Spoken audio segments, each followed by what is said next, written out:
مہینہ ہے، ہجری سال کا پہلا مہینہ، اور یہ حرمت والے مہینوں میں سے سب سے آخری مہینہ ہے، یعنی 3 جو پے در پے مہینے ہیں ان میں سے آخری مہینہ ہے، اور وہ پے در پے مہینے ذوالقعدہ، ذوالحجہ اور محرم ہے، اور رجب الگ سے ہے۔ مہینوں کی گنتی کے بارے میں سورۃ التوبہ میں اللہ سبحانہ وتعالیٰ ارشاد فرماتے ہیں، بے شک مہینوں کی گنتی اللہ کے نزدیک اللہ کی کتاب میں 12 مہینے ہیں، جس دن اس نے آسمان اور زمین کو پیدا کیا، یعنی اس دن سے اللہ نے 12 مہینے بنائے، منہا اربعۃ حرم، ان میں سے 4 حرمت والے ہیں، اور ان مہینوں میں خاص طور پر اپنی جانوں پر ظلم نہ کرو، اس کا حکم دیا گیا۔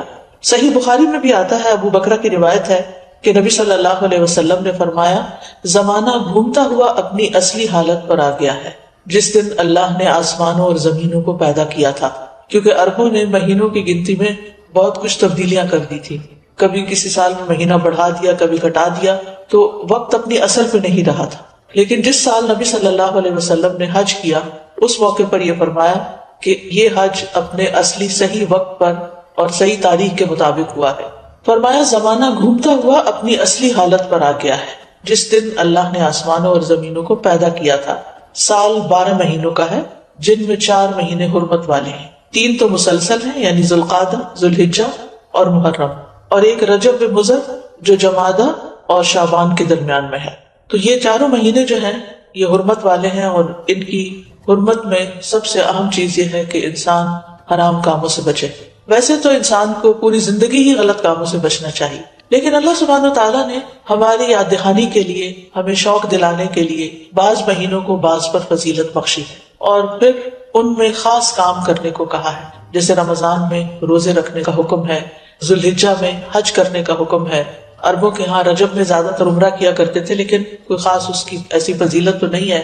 اسی طرح یہ جو 4 حرمت والے مہینے ہیں، ان کا جو خاص حکم ہے وہ یہ کہ ان میں اپنی جانوں پر ظلم نہ کرو۔ اپنی جان پہ ظلم کرنا 2 طرح سے ہوتا ہے، ایک تو یہ کہ انسان گناہ کے کام کرے، جن مہینوں میں نیک کام کرنے کا ثواب بڑھ جاتا ہے ان مہینوں میں گناہ کرنے کی سزا بھی زیادہ ہوتی ہے اور اس کی ممانعت بھی زیادہ ہوتی ہے۔ تو بطور خاص، کیونکہ اگر سال کے 4 مہینے انسان اچھی طرح پریکٹس کرے تو پھر باقی مہینوں میں بھی اللہ کی حرمتوں کو پامال نہیں کرے گا۔ اور دوسرا یہ کہ انسان کسی دوسرے پر بھی ظلم نہ کرے، کیونکہ جب انسان دوسرے پر ظلم کرتا ہے تو وہ دراصل اپنے اوپر کرتا ہے، جیسا کہ انسان دوسرے کے ساتھ احسان کرتا ہے تو وہ دراصل اپنے اوپر کرتا ہے۔ قرآن مجید میں آتا ہے، ان احسنتم لانفسکم، اگر تم نے نیکی کی، احسان کیا تو اپنی جان پر کیا۔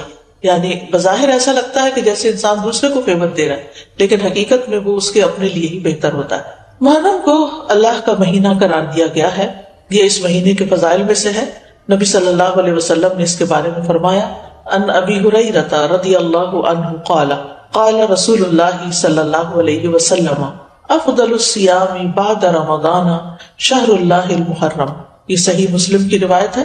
ابو ہریرہ رضی اللہ عنہ کہتے ہیں کہ رسول اللہ صلی اللہ علیہ وسلم نے فرمایا، رمضان کے بعد سب سے افضل روزے اللہ کے مہینے محرم کے ہیں، یعنی اس مہینے میں خاص طور پر روزے رکھنے کا اہتمام کرنا چاہیے، یعنی یہ اس کی خاص عبادت ہے۔ اس مہینے کو شہر اللہ المحرم کہہ کر شرف دیا گیا ہے، یعنی اللہ تعالیٰ نے اس کو اپنی طرف منسوب کیا کہ یہ اللہ کا مہینہ ہے۔ اس سے اس مہینے کے شرف اور فضیلت پر دلیل ملتی ہے۔ اللہ سبحانہ وتعالیٰ اپنی خاص مخلوقات کو اپنی طرف منسوب کرتا ہے، جیسے اللہ سبحانہ وتعالیٰ نے محمد صلی اللہ علیہ وسلم کو، ابراہیم علیہ السلام کو، اسحاق علیہ السلام کو، یعقوب علیہ السلام کو اور دیگر انبیاء کو اپنی عبودیت کی طرف منسوب کیا ہے کہ اللہ کے بندے، ان کو اپنا بندہ قرار دیا ہے۔ اسی طرح خانہ کعبہ کو اللہ تعالیٰ نے بیت اللہ کہا ہے، اللہ کا گھر۔ اسی طرح قوم سمود کی اونٹنی کو اللہ تعالیٰ نے ناقۃ اللہ کہا، اللہ کی اونٹنی۔ تو جس چیز کو اللہ تعالیٰ اپنی طرف منسوب کرے وہ اس کی خاص عزت اور تشریف کی وجہ سے ہوتا ہے، یعنی اس کی خاص امپورٹنس کی وجہ سے ہوتا ہے۔ اگرچہ حرمت والے مہینے 4 ہیں، لیکن ان 4 میں سے پھر افضل جو ہے وہ محرم ہے۔ حسن بصری رحمۃ اللہ علیہ کہتے ہیں کہ حرمت کے مہینوں میں سے بھی سب سے افضل مہینہ محرم کا ہے۔ اگر دیکھا جائے تو سال کا آغاز اور اختتام دونوں ہی حرمت والے مہینوں سے ہوتے۔ حسن بصری کہتے ہیں کہ اللہ نے سال کو حرمت والے مہینے سے شروع کیا، یعنی محرم سے شروع کیا، اور سال کا اختتام بھی حرمت والے مہینے کے ساتھ کیا، یعنی ذوالحجہ کے ساتھ۔ اور پھر اللہ کے نزدیک ہجری سال میں رمضان کے بعد محرم سے زیادہ اور کوئی مہینہ عظمت والا نہیں. تو اس سے آپ اندازہ لگا سکتے ہیں کہ اس مہینے کی کتنی فضیلت ہے. اور محرم میں سے بھی پہلے 10 دن زیادہ فضیلت کے ہیں. سلف صالحین 3 عشروں کی تعظیم کیا کرتے تھے. ابو عثمان نہدی رحمہ اللہ کہتے ہیں کہ سلف صالحین 3 عشروں کی تعظیم کرتے تھے: رمضان کے آخری 10 دن، ذوالحجہ کے پہلے 10 دن اور ماہ محرم کے پہلے 10 دن. یعنی یہ 3 جیسے دھاکے جن کو کہتے ہیں، یعنی 10 دن پر مشتمل دن، یہ باقی دنوں کی نسبت زیادہ اہمیت کے حامل ہیں. حرمت والے مہینوں میں خاص طور پر ظلم کی ممانعت ہے. اللہ سبحانہ وتعالیٰ نے ان مہینوں میں جان پر ظلم کرنے سے منع کیا. فرمایا فلا تظلموا فیہن انفسکم. لہذا ان مہینوں میں خاص طور پر اس چیز کا اہتمام کرنا ضروری ہے. یعنی حرمت والے مہینوں میں ظلم کی سنگینی کا ذکر ہے. یعنی اس میں ظلم کرنا، کسی بھی انسان پر، کسی جاندار پر، کسی بھی چیز پر کسی کا بھی حق نہ دینا، یہ زیادہ بڑا گناہ ہے. یعنی دوسرے مہینوں کی نسبت اگرچہ سارا سال ہی منع ہے، ہر حال میں ظلم سنگین ہوتا ہے، لیکن ان مہینوں میں بطور خاص منع کیا گیا ہے. پھر ایک اور بات یہ ہے کہ محرم کے مہینے میں خاص عبادت جو ہے وہ روزے رکھنے کی ہے. تو اس مہینے میں اللہ کی توفیق سے اگر ممکن ہو تو کثرت سے روزے رکھنا مستحب ہے.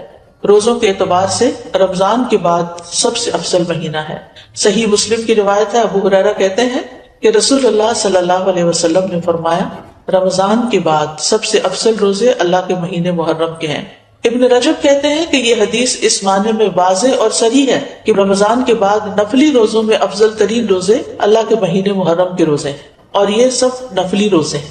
فرض روزوں سے پہلے محرم میں روزے رکھے جاتے تھے، پھر جب فرض روزے رمضان میں ہو گئے تو پھر محرم کے روزے جو ہیں وہ نفلی ہو گئے.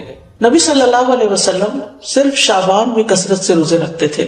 عائشہ رضی اللہ تعالیٰ عنہا روایت کرتی ہیں کہ نبی صلی اللہ علیہ وسلم شعبان کے مہینے سے زیادہ کسی اور مہینے میں نفلی روزے نہیں رکھتے تھے. مطلب آپ نے محرم کا سارا مہینہ روزے نہیں رکھے یا شعبان سے زیادہ نہیں رکھے. اسی طرح صحیح بخاری کی روایت ہے، ابن عباس کہتے ہیں نبی صلی اللہ علیہ وسلم نے رمضان کے سوا کبھی پورا 1 مہینہ روزے نہیں رکھے. تو اگرچہ اس مہینے کے روزے افضل ہیں، لیکن پورا مہینہ رکھنے کی ضرورت نہیں ہے. آپ روزے رکھتے حتیٰ کہ کہنے والا کہتا واللہ آپ کبھی افطار نہیں کریں گے، یعنی مسلسل رکھتے چلے جاتے تھے. اور افطار کرتے یعنی چھوڑ دیتے روزے رکھنا، حتیٰ کہ کہنے والا کہتا اللہ کی قسم آپ کبھی روزے نہیں رکھیں گے. تو اس میں آپ کا جو پیٹرن تھا تسلسل کے ساتھ روزے رکھنے کا، وہ ہمیشہ کے لیے نہیں ہوتا تھا. اور یہ کیوں نہیں کیا آپ نے؟ اس لیے نہیں کہ آپ کے اندر طاقت نہیں تھی، اس لیے کہ امت کے لیے مشکل نہ ہو. کیونکہ امت میں بہت سارے لوگ ایسے ہوتے ہیں جو نبی صلی اللہ علیہ وسلم کی ہر بات کو کاپی کرنا چاہتے ہیں، ہر سنت کی پیروی کرنا چاہتے ہیں، تو پھر یہ چیز مشکل ہو جاتی. اب سوال یہ پیدا ہوتا ہے کہ نبی صلی اللہ علیہ وسلم محرم کی بجائے شعبان میں کثرت سے روزے کیوں رکھتے تھے؟ علماء کو اس مسئلے میں اشکال ہوا ہے کہ اگر محرم زیادہ افضل ہے تو آپ شعبان میں کیوں زیادہ روزے رکھتے؟ کہ آپ نے صراحت کے ساتھ یہ فرمایا کہ ماہ محرم کے روزے جو ہیں وہ افضل ہیں. تو اس میں بعض علماء یہ کہتے ہیں کہ شاید آپ کو محرم کی فضیلت کا علم زندگی کے آخری ایام میں، یعنی شروع سے نہیں یہ بات بتائی گئی. اور یہ بھی ہو سکتا ہے کہ اس مہینے میں آپ کو کئی عذر پیش آ جاتے تھے جس کی وجہ سے آپ یہ روزے نہیں رکھ سکتے تھے، جیسے سفر ہے یا بیماری کا لاحق ہونا ہے. لیکن چونکہ آپ نے فرما دیا ہے کہ یہ افضل ہے تو بہرحال یہ افضل ہے، یعنی اس مہینے میں روزے رکھنا. اور اس مہینے میں سے بھی خاص طور پر 10ویں تاریخ کا روزہ رکھنا. جمہور علماء کے نزدیک عاشورہ محرم کا 10واں دن ہے، اور اس دن روزہ رکھنا جو ہے وہ مستحب ہے. اور عاشورہ ایک اسلامی نام ہے، جاہلیت میں یہ نام معلوم نہیں تھا، کوئی سے جانتا نہ تھا، یعنی اس وقت 10 محرم کو عاشورہ نہیں کہتے تھے. تو عاشورہ کا روزہ جو ہے یہ مستحب ہے اور اس کی بہت فضیلت ہے. صحیح مسلم میں آتا ہے رسول اللہ صلی اللہ علیہ وسلم نے فرمایا اور یوم عاشورہ کا روزہ میں امید رکھتا ہوں کہ پچھلے سال کے گناہوں کا کفارہ بن جائے گا، پچھلے سال کے گناہوں کا کفارہ بن جائے گا. ان یکفر السنۃ التی قبلہ. اب یہ گناہوں میں سے کیا مراد ہے؟ اس کے بارے میں آتا ہے کہ عاشورہ کا روزہ تمام صغیرہ گناہوں کا کفارہ بنتا ہے اور کبیرہ گناہوں میں کمی کا باعث بنتا ہے، یعنی اس میں تخفیف ہوتی. کبیرہ گناہوں کا کفارہ نہیں بنتا. مثلا اگر کسی نے کسی کو قتل کر دیا، اللہ نہ کرے، یا اسی طرح کوئی شراب پیتا ہے یا کوئی زنا کرتا ہے یا کوئی اور اس طرح کے بڑے بڑے گناہوں کے کام کرتا ہے اور وہ کہے کہ میں عاشورہ کا روزہ رکھ لوں گا اور میرا سب کچھ معاف ہو جائے گا، تو ایسا نہیں ہے. کبیرہ گناہوں پر حدود بھی ہیں، کبیرہ گناہوں پر بعض اوقات کفارہ بھی ہے، توبہ ہے، یعنی ان کا معاملہ الگ ہے. لیکن چھوٹے چھوٹے گناہ جو انسان سے ہو جاتے ہیں، کوتاہیاں ہو جاتی ہیں، غفلتیں ہو جاتی ہیں، تو ان کا کفارہ جو ہے وہ 10 محرم کے روزے سے ہوتا ہے، 1 سال کا. اور اگر کسی کے اعمال نامے میں صغیرہ گناہ نہ ہو، خوش قسمت ہو، تو پھر اس کے اعمال نامے میں اس روزے کے بدلے نیکیاں لکھ لی جاتی ہیں اور اس کے درجات بلند کر دیے جاتے ہیں. اور پھر اگر کسی کا کوئی ایک آدھ کبیرہ گناہ، جیسے والدین کو ستانا ہے یا کوئی اور اس طرح کے کام ہے، یا غیبت کر لی کسی نے، کسی پہ الزام لگا دیا ناسمجھی میں، کچھ ہوتے ہیں جان بوجھ کے کرتے، کچھ ہوتے ہیں کہ ایسی منہ سے بات نکل جاتی، یعنی آپ کا ارادہ نہیں تھا کہ کسی کی آپ برائی کریں، لیکن کسی نے آپ کے سامنے کسی کی شکایت کی تو آپ نے بھی کوئی ساتھ جملہ بول دیا. کئی دفعہ ایسے ہوتا ہے نا کہ ہاں وہ تو ہے ہی ایسا، آپ نے تائید کر دی، تو اب بہرحال آپ نے کسی کی برائی تو کری تھی. تو ہو سکتا ہے کہ کسی کے اعمال میں بہت زیادہ ایسی چیزیں نہ ہوں، خال خال کبھی کبھار کی ہوئی ہوں، تو پھر امید کی جا سکتی ہے کہ اس کے لیے ان گناہوں سے بھی کفارے کا باعث بنے گا. پھر اہل و عیال اور اپنے ماتحت لوگوں کو بھی اس دن روزہ رکھوانا چاہیے. یعنی صرف آپ خود ہی نہ رکھ لیں، اپنے بچوں کو بھی کہیں، گھر میں بھی بتائیں، رشتے داروں کو بتائیں، اوروں کو بھی قائل کریں. یعنی انسان کو چاہیے کہ اپنے اہل و عیال اور جن لوگوں کی ذمہ داری اس پہ عائد ہوتی ہے ان کے بارے میں اس روزے کے حوالے سے خاص خیال رکھیں. سحری کے لیے ان کو جگائیں، ان کو سحری بنا کے دیں، ان کو روزہ رکھنے پر مدد کریں، تو ان کا بھی ثواب آپ کو مل جائے گا. ربیہ بنت معبد رضی اللہ عنہما سے روایت ہے، وہ کہتی ہیں کہ نبی صلی اللہ علیہ وسلم نے عاشوراء کے دن صبح کے وقت انصار کی بستیوں میں یہ پیغام بھیجا کہ جس نے آج روزہ نہ رکھا ہو وہ باقی دن کچھ نہ کھائے، اور جس نے روزہ رکھا ہو وہ روزے سے رہے. یعنی جس نے تو صبح سے کچھ نہیں کھایا وہ اب کچھ نہ کھایا، اور جس نے اگر کچھ کھا بھی لیا باقی دن کا روزہ رکھ لے. یعنی اتنی تاکید ہے. ربیہ کہتی ہیں کہ اس حکم کے بعد ہم عاشوراء کا روزہ رکھتی تھی اور اپنے بچوں کو بھی رکھواتی، نیز انہیں بہلانے کے لیے ہم روئی کے کھلونے بنا دیتی. جب ان میں سے کوئی کھانے کے لیے روتا تو ہم اسے وہ کھلونا دے دیتی، یہاں تک کہ افطار کا وقت آ جاتا. یعنی بہلا بسلا کے بچوں کو بھی روزہ رکھوا دیتے. تو اس سے اندازہ کریں کہ اس روزے کی کتنی اہمیت ہے. پھر اسی طرح اہل کتاب بھی یہ روزہ رکھا کرتے تھے، یعنی جو مدینہ میں یہودی تھے وہ بھی یہ روزہ رکھتے تھے. تو نبی صلی اللہ علیہ وسلم نے ان کی مخالفت کرتے ہوئے 10ویں کے ساتھ 9ویں کے روزے کو بھی مستحب قرار دیا.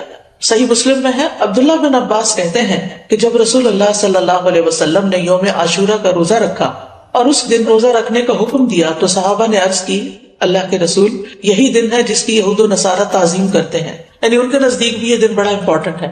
اس پر رسول اللہ صلی اللہ علیہ وسلم نے فرمایا، جب آئندہ سال ہوگا تو اگر اللہ نے چاہا ہم 9ویں دن کا بھی روزہ رکھیں گے.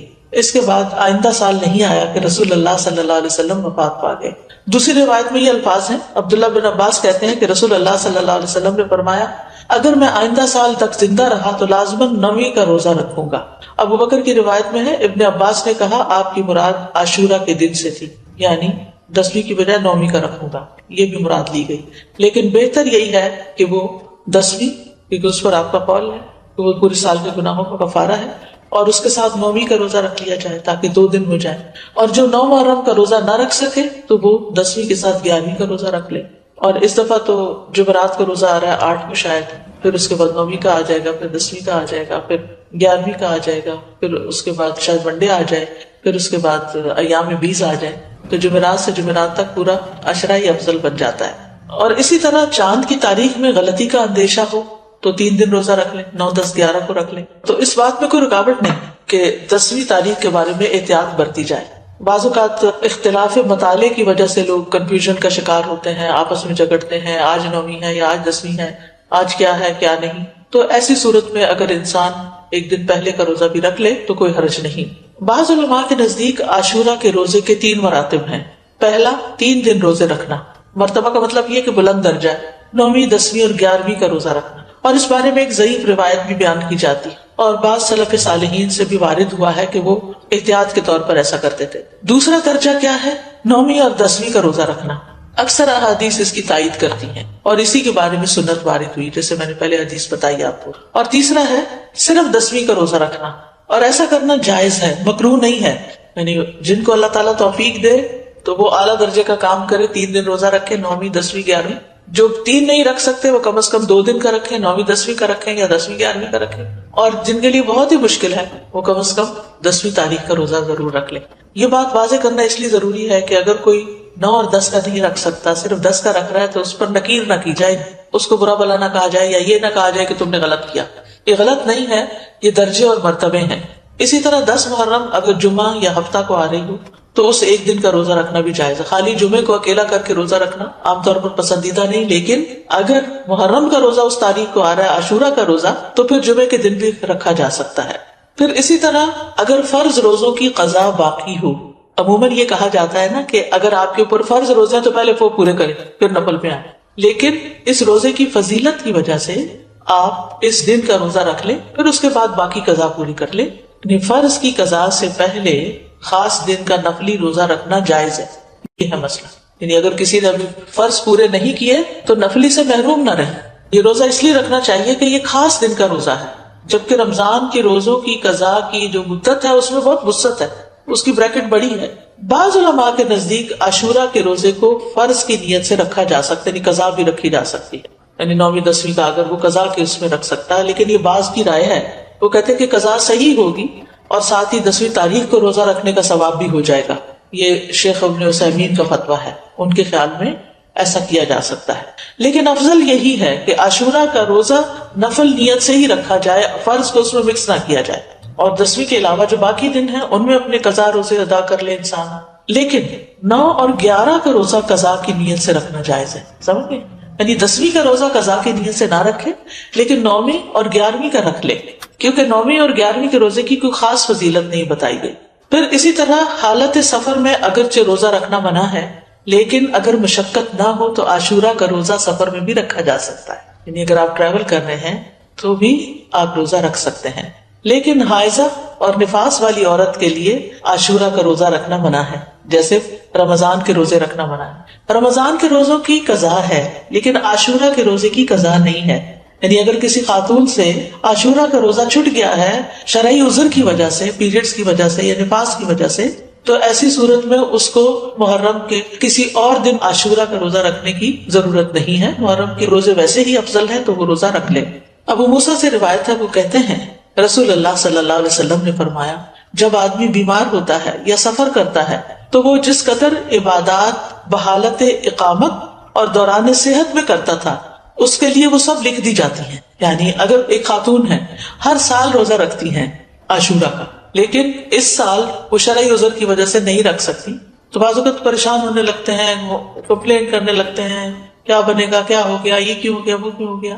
نہیں، یہ تو اللہ کی طرف سے ہے عذر. کوئی بھی خاتون خود اپنے ایام تو نہیں شروع کر سکتی، تو ایک فطری طریقہ ہے، اور اس کو اپنے وقت پر ہی جب اللہ کا حکم ہوتا ہے شروع ہونا ہوتا ہے. تو ایسی صورت میں اس کو یہ تسلی رکھنی چاہیے کہ میں نے صحت کی حالت میں جو روزے رکھے ہیں، انشاءاللہ اگر اس دفعہ میں عذر کی وجہ سے نہیں رکھ سکتی تو اللہ تعالیٰ مجھے اس کا بھی اجر دے دے گا. اس سے ایک بات یہ پتہ چلتی ہے کہ صحت کی حالت میں انسان کو جتنی نیکیاں ہو سکے کر لینی چاہیے، تاکہ بیماری کے دنوں میں ان کا اجر لکھا جاتا رہے. یعنی انسان کو صحت کی حالت میں نیکیوں کا حریص ہونا چاہیے، اپنے معمولات بنانے چاہیے. یہ نہیں ہے پیزرلی کبھی کچھ کر لیا کبھی کچھ کر لیا، نہیں.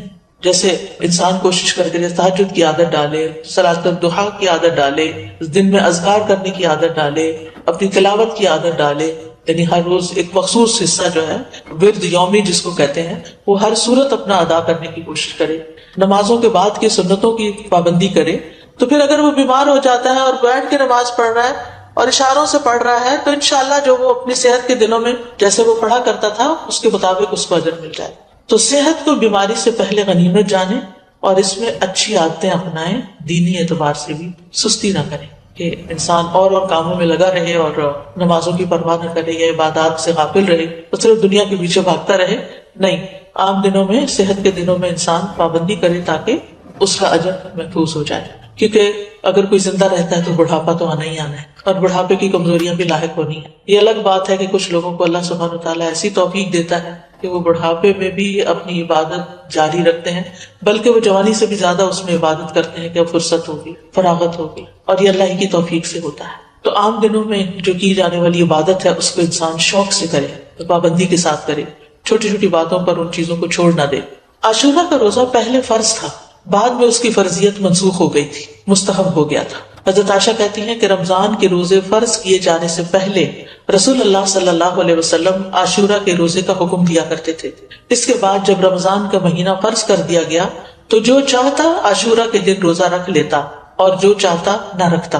نبی صلی اللہ علیہ وسلم نے اس دن کو روزہ رکھنے کو پسند کیا، اسی لیے اس کو مستحب کہا جاتا ہے، پسندیدہ کہا جاتا ہے. معاویہ بن ابی سفیان کہتے ہیں میں نے رسول اللہ صلی اللہ علیہ وسلم سے اس دن کے بارے میں سنا. آپ فرما رہے تھے یہ عاشورہ کا دن ہے، اللہ نے تم پر اس کا روزہ فرض نہیں کیا، میں روزے سے ہوں، تم میں سے جو اس کا روزہ رکھنا پسند کرے وہ روزہ رکھے اور جو روزہ نہ رکھنا چاہے وہ نہ رکھے. یعنی نفلی روزہ ہے، اس لیے اگر کوئی نہیں رکھنا چاہتا تو میں اس کو پابند نہیں کرتا. تو فرض فرض ہے اور نفل نفل ہے. لیکن آپ جانتے ہیں کہ نوافل کے ادا کرنے سے بھی انسان اللہ کی محبت پاتا ہے. پھر ایک اور روایت کے مطابق آپ نے اس دن روزہ رکھنے کے بارے میں لوگوں کو اختیار دیا تھا. صحیح مسلم میں ہے، عبداللہ ابن عمر رضی اللہ عنہ سے روایت ہے کہ اہل جاہلیت عاشورہ کے دن کا روزہ رکھتے تھے اور رسول اللہ صلی اللہ علیہ وسلم اور مسلمانوں نے بھی رمضان کی فرضیت سے پہلے اس کا روزہ رکھا. اس کے بعد رمضان فرض کر دیا گیا تو رسول اللہ صلی اللہ علیہ وسلم نے فرمایا عاشورہ بھی اللہ کے دنوں میں سے ایک دن ہے، جو چاہے اس کا روزہ رکھ لے اور جو چاہے چھوڑ دے. لیکن یہ یاد رکھیے کہ عرفہ کا روزہ عاشورہ کے روزے سے افضل ہے. ابھی پچھلے مہینے جو عرفہ کا روزہ رکھا گیا تھا 9 تاریخ کا روزہ، وہ 2 سال کے گناہوں کا کفارہ ہے، جبکہ محرم کا روزہ جو ہے وہ 1 سال کے گناہوں کا کفارہ ہے. اس کی حکمت کے بارے میں کہا جاتا ہے کہ 10ویں محرم کا روزہ موسیٰ علیہ السلام کی طرف منسوب ہے اور عرفہ کا روزہ نبی صلی اللہ علیہ وسلم کی طرف منسوب ہے. جیسا کہ آپ جانتے ہیں کہ موسیٰ علیہ السلام کو اللہ تعالیٰ نے اس دن فرعون سے نجات دی تھی جب وہ سمندر پار کر آئے تھے بنی اسرائیل کے ساتھ، تو اس کے لیے شکرانے کے طور پر بنی اسرائیل اس کا روزہ رکھا کرتے تھے. اور یہ ہماری شریعت کے خصائص میں سے ہے کہ نبی صلی اللہ علیہ وسلم کی طرف جو چیز منسوب ہو آپ کی برکت کی وجہ سے اس کا اجر زیادہ کر دیا جاتا ہے. ویسے بھی اس امت کے اجر باقی امتوں کے مقابلے میں زیادہ ہے. اسی طرح کچھ اور وجوہات بھی بتائی گئی ہیں اور یہ کہا جاتا ہے کہ عرفہ کا دن جو ہے وہ حرمت کے مہینوں میں سے درمیانی مہینے میں، اس سے پہلے بھی حرمت والا مہینہ، اس کے بعد بھی. یہ ایک رائے ہے.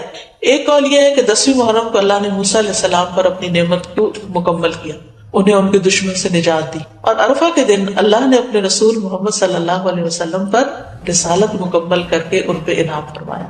الیوم اکملت لکم دینکم واتممت علیکم نعمتی ورضیت لکم الاسلام دینا. اور دین میں حاصل ہونے والی مکمل نعمت جسم میں حاصل ہونے والی مکمل نعمت سے زیادہ افضل ہے. یعنی بنی اسرائیل کو نعمت ملی تھی جسمانی آزادی کی، جو فرعون نے ان کو غلام بنا رکھا تھا، اور محمد صلی اللہ علیہ وسلم کی امت کو کامل دین ملا اس سے. تو دین جو ہے وہ جسم سے افضل ہے. دینی نعمتیں، روحانی نعمتیں جسمانی نعمتوں سے افضل ہوتی ہیں، لیکن ہم عام طور پر جسمانی نعمتوں کے حصول کے لیے زیادہ کوشش بھی کرتے ہیں اور زیادہ ایکسپرٹیز حاصل کرتے ہیں. پھر اسی طرح اس مہینے کے روزے ہوں یا عرفہ کا روزہ ہو یا رمضان کا روزہ ہو، روزوں کے اپنے جسمانی اور نفسیاتی فوائد ہیں اور بعض اوقات انسان کی عقل سے باہر ہے. کوشش ہمیں یہ کرنی چاہیے کہ کوئی مہینہ ایسا نہ گزرے کہ جس میں ہم کم از کم 1 روزہ نہ رکھیں یا 3 دن کے روزے نہ رکھیں، کیونکہ ہر مہینے میں 3 دن کے روزے جو ہیں وہ سینے کا وحر دور کرتے ہیں. عمرو بن شرحبیل سے سنن نسائی کی روایت ہے، نبی صلی اللہ علیہ وسلم سے کہا گیا کہ ایک آدمی ہمیشہ روزے رکھتا ہے. آپ نے فرمایا کاش وہ کبھی کھانا نہ کھاتا اور مر جاتا. یعنی پسند نہیں کیا نا آپ نے اس بات کو. لوگوں نے عرض کیا 2/3 دنوں کے روزے کیسے ہیں؟ 2/3 یعنی ایک مہینے کا 2/3. آپ نے فرمایا یہ بھی بہت زیادہ ہے. انہوں نے کہا نصف دنوں کے، آپ نے فرمایا یہ بھی زیادہ ہے. 2/3 یعنی 20 دن روزے اور 1/3 یعنی 10 دن کے روزے. پھر فرمایا میں تمہیں وہ روزے نہ بتاؤں جو سینے کا کینہ دل کے مفاسد دور کرنے کے لیے کافی ہیں. ہر ماہ میں 3 دن کے روزے. تو ہر ماہ میں 3 دن کے روزے ایام 20 کے روزے ہو سکتے ہیں، یا آپ سوموار جمعرات میں سے کوئی ہر ہفتے ایک کر کے، ویسے تو 4 ہفتے بنتے لیکن 3 ہفتے لے لیجئے اور ایک روزہ ان دنوں میں سے کسی دن رکھ لیجئے. ہر مہینے کے 3 روزوں کا جو اجر ہے وہ بہت زیادہ ہے. زمانے بھر کے روزوں کا اجر لکھا جاتا ہے، یعنی ایک روزہ 10 کے برابر ہے. 10 دن یعنی مہینے میں 3 اشرے ہوتے ہیں، تو آپ نے 3 روزے رکھے تو وہ 3 اشروں کے برابر ہو گئے. تو سارا سال آپ ایسا کر رہے ہیں تو گویا آپ پوری زندگی روزے سے ہی ہیں. پھر یہ کہ نفس سے شیطان کے وسوسے کو ختم کرنا ہے. سبحان اللہ. روزہ جو ہے یہ وحر دور کرتا ہے. یہ جو وسوسے ہمیں ستاتے ہیں، بعض اوقات نعوذ باللہ اللہ تعالیٰ کے بارے میں کوئی ایسی بات ذہن میں ڈال دیتا ہے، کوئی رسول اللہ صلی اللہ علیہ وسلم کے بارے میں، دین کے بارے میں، قرآن کے بارے میں، انسانوں کے بارے میں. شیطان کا تو کام ہی وسوسے ڈالنا ہے. من شر الوسواس الخناس الذی یوسوس فی صدور الناس من الجنۃ والناس. تو روزہ رکھنے سے شیطان کے وسوسوں سے نجات ملتی ہے. شیطان جسم میں خون کی طرح دوڑتا ہے، تو جب ہم زیادہ کھاتے پیتے ہیں ہماری سرکولیشن زیادہ ہوتی ہے تو اس کی بھی ایکٹیویٹی زیادہ ہوتی ہے. اور جب ہم روزہ رکھتے ہیں تو وہ رگیں تنگ ہوتی ہیں اور شیطان کو تنگی ہوتی ہے تو وہ اپنا کام بہتر طور پہ نہیں کر سکتا. پھر اسی طرح یہ بھی آتا ہے کہ یہ روزے دار کے دل کو کینے اور بغض سے اور عداوت سے پاک کر دیتے ہیں. بعض اوقات انسان اپنے آپ سے ہی پریشان اور تنگ ہوتا ہے کہ کچھ لوگوں کے بارے میں اس کے دل میں جو غصہ یا غضب ہوتا ہے وہ نکلتا نہیں. اسی ہفتے ہم نے سورۃ محمد میں اللہ یخرج اللہ اضغانکم ضغن کی بات پڑھی اور ضغن کی تعریف بھی پڑھی کہ ایسی نفرت جو انسان دل سے نہ نکال سکے، یعنی وہ دل کے اندر رہے. کسی انسان نے کبھی زندگی میں آپ سے کوئی زیادتی کر لی، انسان ہونے کے ناطے زیادہ ہی زیادتی کر لی، اب وہ آپ کو کبھی بھولتی نہیں اور آپ بار بار اپنے آپ کو یہ یاد دلاتے ہیں میں تو اس کو کبھی بھول نہیں سکتی، اس کو میں نہیں بھول سکتی، یہ تو میرے حافظے سے جاتا ہی.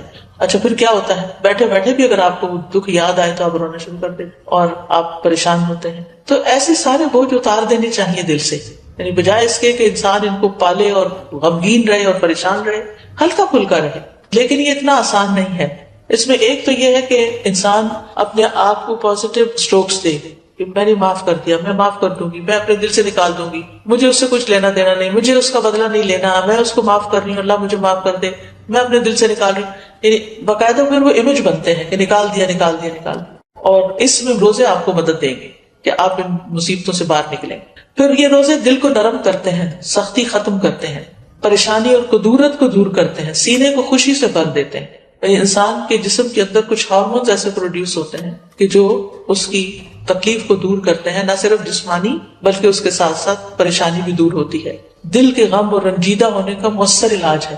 یعنی جس کا دل اکثر غمگین رہتا ہو، اٹھتے بیٹھتے کبھی کسی کی یاد ستائے، کبھی کسی کا رویہ ستائے، تو اس کو یہ پریکٹس شروع کرنی چاہیے، یعنی روزے رکھنے چاہیے. اب تو بہت سی اس پہ تحقیقات بھی ہو چکی ہیں کہ بہت سے جسمانی امراض کے لیے، فزیکل ایلمنٹس کے علاج کے لیے روزے جو ہیں یہ بہت فائدہ دیتے ہیں. خاص طور پر 3 روزے مہینے کے جو ہیں سینے کا وحر دور کرتے ہیں. وسوسہ، کینہ، عداوت، غصہ، کڑنا، جلنا، دل کی سختی، کدورت، یہ ساری چیزیں رفع دفع ہو جاتی ہیں ان روزوں کی برکت سے. امام سیوطی جو ہے وہ نسائی کی شرح میں وحر الصدر جو ہے اس کے بارے میں کہتے ہیں کہ النہایہ ایک لغت کی کتاب ہے، اس کے مصنف کہتے ہیں یعنی یہ کینے اور وسوسے سے باہر ہوتا ہے. ایک قول ہے یہ کینہ اور غصہ ہوتا ہے، ایک قول ہے کہ اس سے مراد عداوت ہے، ایک قول ہے اس سے مراد شدید ترین غصہ ہے. سندھی کہتے ہیں یہ روزے ان کیفیات کو ختم کر دیتے ہیں، یعنی وسوسوں وغیرہ کو ختم کر دیتے ہیں، کدورتوں اور سختیوں کو ختم کر دیتے ہیں. لیکن روزہ اللہ کی خوشنودی کے لیے رکھنا چاہیے، اس نیت سے نہیں رکھنا چاہیے کہ میرے سینے کا کینہ دور ہو جائے. یہ یاد رکھیں، عبادت ساری کی ساری اللہ کی رضا کے لیے ہونی چاہیے، ثواب حاصل کرنے کی نیت سے ہونی چاہیے. یعنی جو روزہ رکھنا چاہتا ہے اس کے لیے ضروری ہے کہ وہ خالص اللہ کی رضا اور ثواب طلب کرنے کی نیت سے روزہ رکھے. جو صرف بیماریوں کی شفا کے لیے روزہ رکھے گا یا وحر دور کرنے کے لیے روزہ رکھے گا تو وہ قبولیت کی شرط کو کھو دے گا، کیونکہ جو کام اللہ کے لیے نہ ہو وہ فائدہ نہیں دیتا. تو بہرحال 10ویں محرم کے دن کی ہم بات کر رہے تھے اور روزے کی بات کر رہے تھے. تو 10ویں محرم کا دن جو ہے ہر دور کے مسلمانوں کے درمیان ایک تعلق بھی قائم کرتا ہے. صحابہ نے رکھا، پھر تابعین نے، پھر تبع تابعین نے، پھر امت کے باقی نیک لوگوں نے، پھر آج ہم بھی رکھ رہے ہیں تو ہم سب کا ایک کنیکشن ہو جاتا ہے، نیکی کے کام میں ایک تعلق ہو جاتا ہے اور ہمارا جو ایک ایمانی بھائی چارہ ہے اس کو وہ عملاً ثابت کرتا ہے. والمؤمنون والمؤمنات بعضهم اولیاء بعض، مومن مرد اور عورتیں ان کے بعض کے دوست ہیں. اور یہ دوستی صرف اپنے زمانے کے لوگوں کے لیے نہیں بلکہ پیچھے سے چلی آ رہی. اور 10ویں محرم کا دن شکر ادا کرنے اور مصیبتوں میں